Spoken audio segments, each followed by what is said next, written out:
பரிகத்தா national கூட்டணியின் தலைவர் பதவியை அடைய பாஸ் மும்முரம் காட்டி வரும் நிலையில் அது நிறைவேறுவதில் முட்டுக்கட்டை நிலவுகிறது.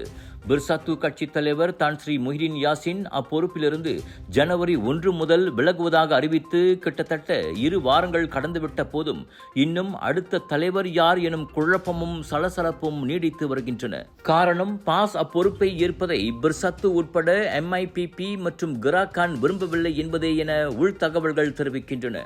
அக்கட்சிகள் வெளிப்படையாக பாஸ் வேண்டாம் என சொல்லவில்லை என்றாலும் மலாய்க்காரர் அல்லாதவர்களும் ஏற்கக்கூடிய ஒருவரே அப்பொறுப்பை ஏற்பது பல்லின மக்களின் ஆதரவையும் தேர்தல் வெற்றியையும் உறுதி செய்யும் என்கின்றன.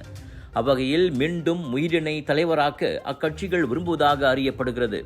இதனால் தான் என்னமோ முஹிடினின் ராஜினாமாவை ஏற்று புதிய தலைவரை தேர்ந்தெடுக்க பரிகத்தான் உச்சமன்றத்தின் அவசர கூட்டத்திற்கு ஹடி அவாங் தற்போது அழைப்பு விடுத்துள்ளார்.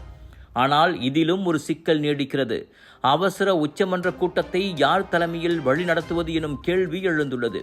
கூட்டணி அமைப்பு விதிப்படி உச்சமன்ற கூட்டத்தில் ஒருவரின் ராஜினாமா ஏற்கப்பட்ட பிறகே அது அமலுக்கு வரும். அப்படி பார்த்தால் முஹிடின் இன்னும் கூட்டணியின் தலைவரே.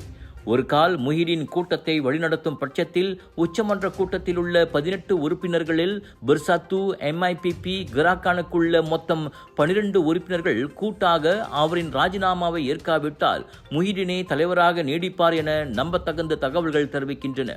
ஒரு கால் முஹிடின் கூட்டத்தை வழிநடத்தாமல் பாஸ் தலைமையில் நடந்தாலும் கூட பிர்சாத்து வாக்களிப்பதிலிருந்து ஒதுங்கலாம். அப்படி என்றால் பாஸுக்கு ஆதரவாக 6 உறுப்பினர்களும் MIPP, கிராகானுக்கு தலா 3 உறுப்பினர்கள் என கூட்டாக 6 உறுப்பினர்களும் உள்ள நிலையில் பாஸ் முஹிடினின் பதவி விலகலை ஏற்று MIPPயும் கிராகானும் ஏற்காத பட்சத்தில் முடிவெடுக்க முடியாமல் முட்டுக்கட்டை நிலவக்கூடும்.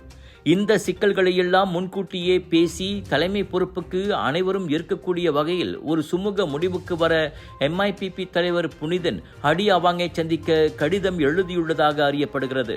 மொத்தத்தில் பாஸ் பரிகத்தான் நேஷனல் தலைமை பதவியை அடைய பெரும் மும்முரம் காட்டினாலும் அதில் பல சிக்கல்கள் உள்ளன. அதனால்தான் இதுவரை இழுபறி நீடிக்கிறது. அது மட்டுமின்றி இப்பதவி தொடர்பில் தான் பிர்சாத்துவுக்கும் பாஸுக்கும் இடையில் பனிப்போர் தற்போது நிகழ்ந்து வருகிறது.